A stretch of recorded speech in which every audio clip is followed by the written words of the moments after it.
My dear brothers and sisters, Mis muy amados hermanos y hermanas, el pasado mes de octubre el presidente Russell M. Nelson enseñó: este es el momento de que ustedes y yo nos preparemos para la segunda venida de nuestro Señor y Salvador, Jesús el Cristo. Cuando el presidente Nelson habla de la segunda venida, siempre lo hace con gozoso optimismo. Sin embargo, una niña de la primaria me dijo hace poco que siente ansiedad cada vez que se menciona la segunda venida. Ella dijo: tengo miedo porque van a suceder cosas malas antes de que Jesús venga de nuevo. No son solo los niños que pueden sentirse así. El mejor consejo para ella, para ustedes y para mí es seguir las enseñanzas del Salvador. Sus instrucciones no son misteriosas ni complejas. Cuando las seguimos, no tenemos por qué temer ni sentirnos ansiosos. Hacia el final de su ministerio terrenal, se le preguntó a Jesucristo cuándo vendría de nuevo. Al responder, enseñó 3 parábolas registradas en Mateo 25 acerca de cómo prepararnos para comparecer ante Él, ya sea en su segunda venida o cuando dejemos este mundo.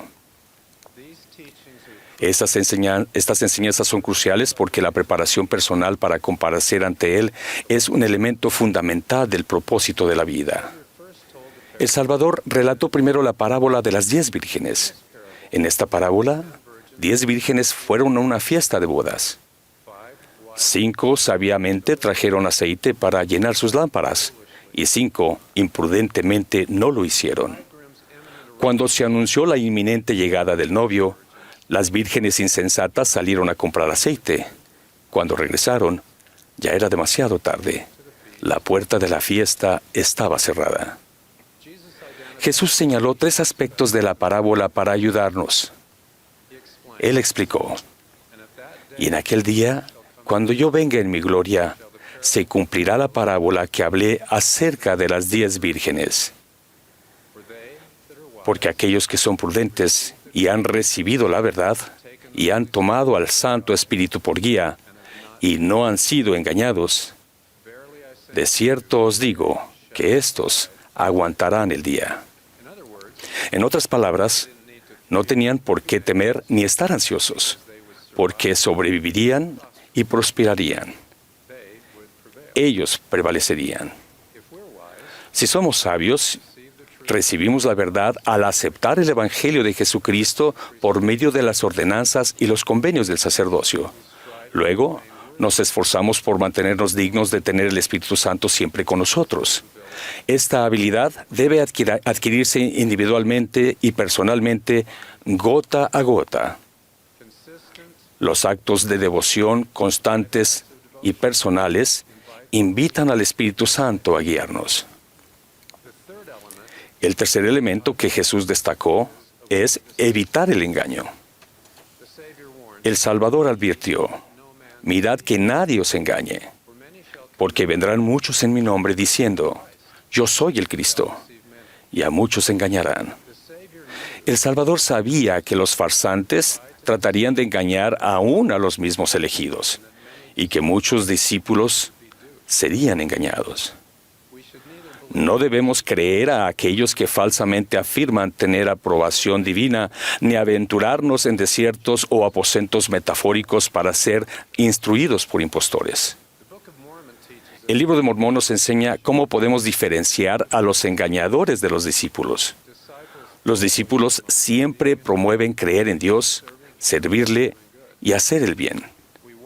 No seremos engañados cuando busquemos y aceptemos el consejo de personas de confianza que sean a su vez fieles discípulos del Salvador. También podemos evitar el engaño al adorar con frecuencia en el templo. Esto nos ayuda a mantener una perspectiva eterna y nos protege de las influencias que podrían distraernos o desviarnos de la senda de los convenios. La lección esencial de esta parábola de las 10 vírgenes es que somos sabios cuando aceptamos el Evangelio, procuramos tener el Espíritu Santo con nosotros y evitamos el engaño. Las 5 vírgenes prudentes no pudieron ayudar a las que no tenían aceite. Nadie puede aceptar el Evangelio, tomar al Espíritu Santo como guía y evitar el engaño en nuestro nombre. Debemos hacerlo por nosotros mismos.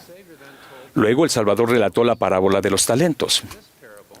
En esta parábola, un hombre dio a 3 siervos cantidades diferentes de dinero, denominado talentos. A un siervo le dio 5 talentos, a otro 2 y al tercero 1. Con el tiempo, los 2 primeros siervos duplicaron lo que habían recibido, pero el tercer siervo simplemente enterró su único talento.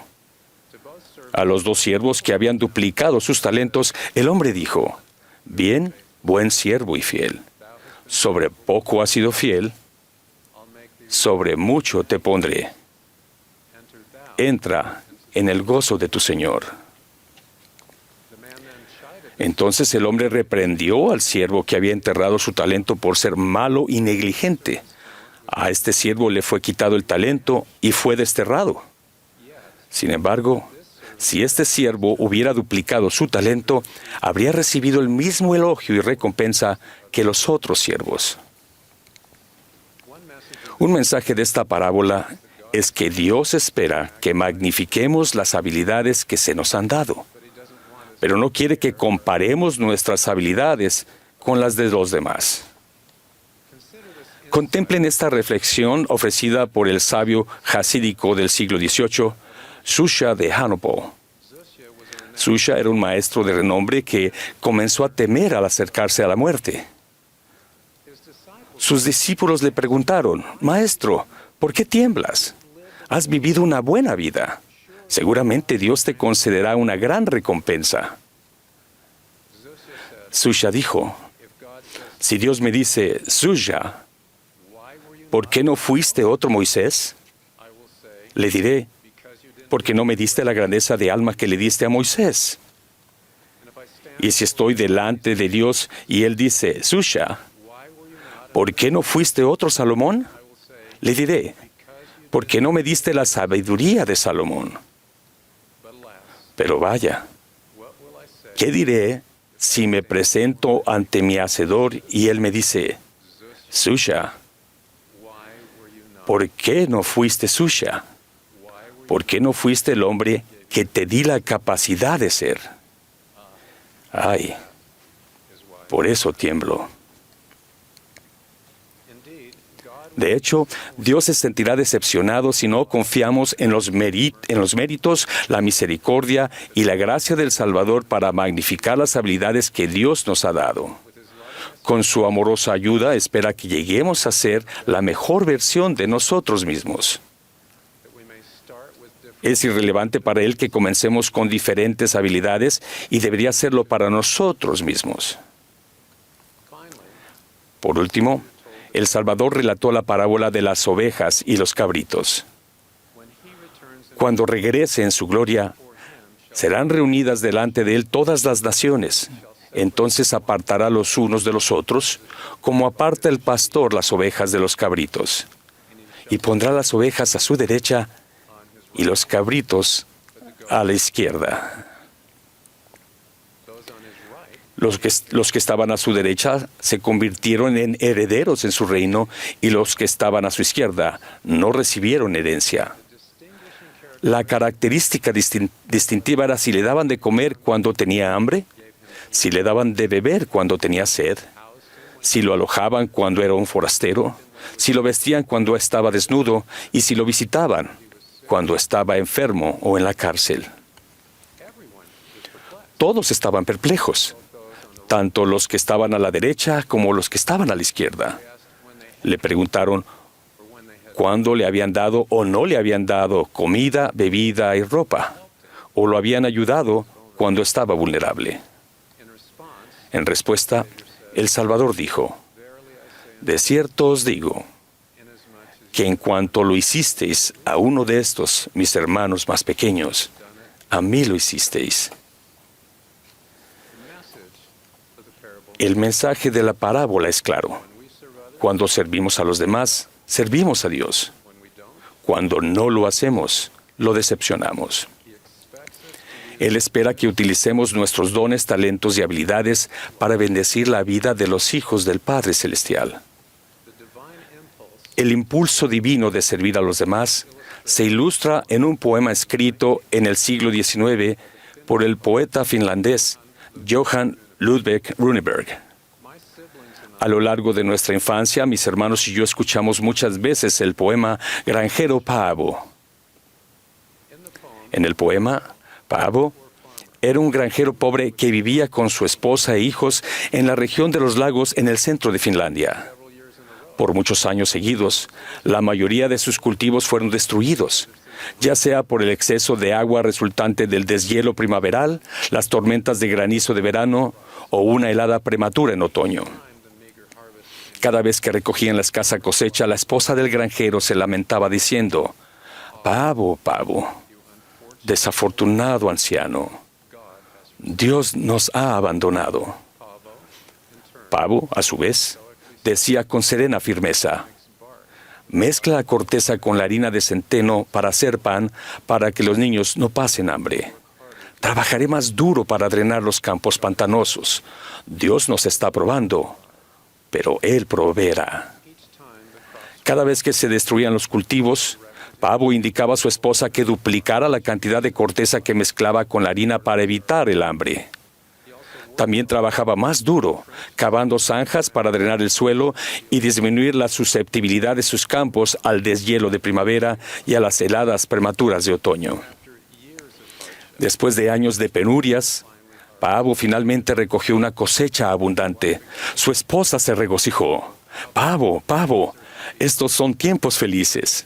Es hora de tirar la corteza y hornear pan hecho solo con centeno».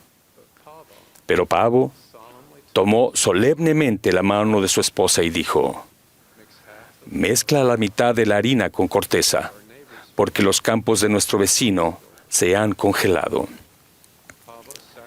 Paavo sacrificó su abundancia y la de su familia para ayudar a su devastado e indigente vecino. La lección de la parábola del Salvador sobre las ovejas y los cabritos es que debemos utilizar los dones que se nos han dado, tiempo, talentos y bendiciones, para servir a los hijos del Padre Celestial, especialmente a los más vulnerables y necesitados. Mi invitación para la ansiosa niña de la primaria que mencioné antes, y para cada uno de ustedes, es que sigan a Jesucristo y confíen en el Espíritu Santo como lo harían con un amigo muy querido. Confíen en aquellos que los aman a ustedes y que aman al Salvador. Busquen la guía de Dios para desarrollar sus habilidades únicas y ayudar a los demás, incluso cuando no sea fácil.